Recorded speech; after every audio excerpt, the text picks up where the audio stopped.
China offers a tremendous amount of investment opportunities for global investors generally and American investors in particular.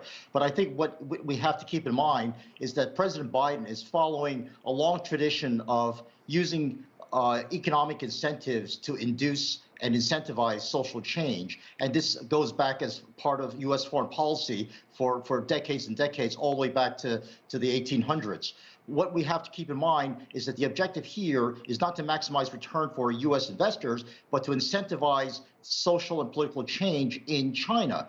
We did this with South Africa. We did this with countries where we felt the human rights and other motives had to be considered beyond economic profit. The Chinese people respect their government, especially right now in terms of the handling of COVID-19.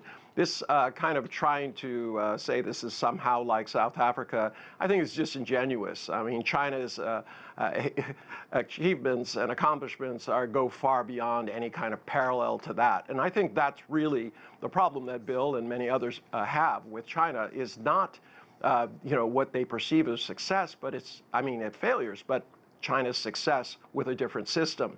You look at what's happened to extreme poverty in China, and then you look at what's happening today, with 15 million people behind on the rent, some large percentage of them facing eviction, and no action is being taken. So you tell me where the human rights abuses are when you start mentioning Afghanistan, other places, civilians being killed by U.S. bombs.